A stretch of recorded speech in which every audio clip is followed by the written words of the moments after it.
So this is my most nostalgic 1990s strawberry Jell-O Pretzel Salad. Okay. It's Rachel and John, and a new twist on the G-Jets because we're working with Stacy from the City Paper because you try it, I can't do it. It's the Yinzer Yums of Yesteryear. Stacy, look, it's like a little... So you're going to teach us how to make what you think is the best strawberry pretzel Jell-O salad. I'm gonna say it's the closest to the recipe I made when I was a kid. Okay. So it's the closest. It's the most nostalgic recipe. How many for me. years old?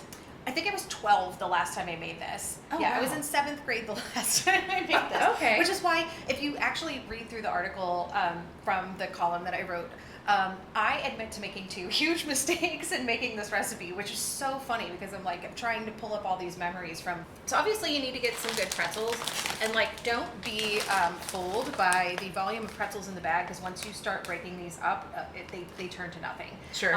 So I used almost a whole bag just to make 2 crusts. You're going to need a stick and a half of melted butter. Mm-hmm. You can melt that in the microwave, on the stove, whatever is your preference. And then you're going to need 2 tablespoons of sugar for that. You get You're this so good. lovely, It's like being in a real kitchen with... yes, this lovely crust here. Did you see that crust? I did. It's lovely. I had the preview. Yes, John got the preview. And then, so that goes in the oven for 8 minutes. Okay. And then you want to make sure that cools all the way before you put your next layer on. Okay.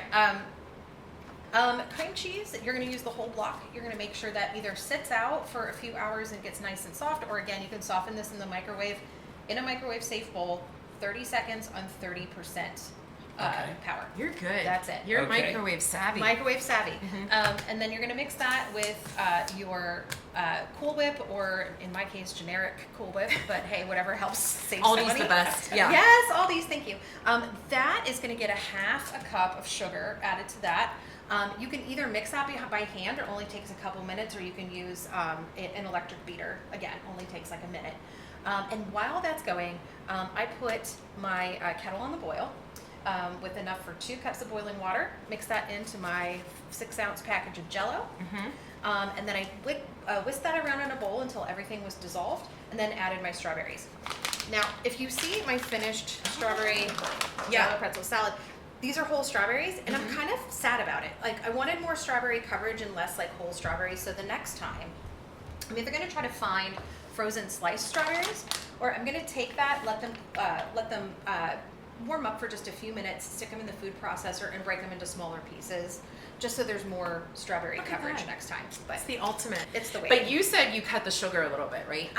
Every time I get into a 1970s or 1980s recipe, I always automatically half the sugar. It's as if everyone wanted us to die, or they just didn't know any better. That's it. Yeah. Perfect timing that you took a bite because we know we can get this recipe on in your article on the City Paper under the your column is Yinzer Yums of Yesteryear. There's always a printable PDF in there, so if you want to add anything to your recipe box, there you go.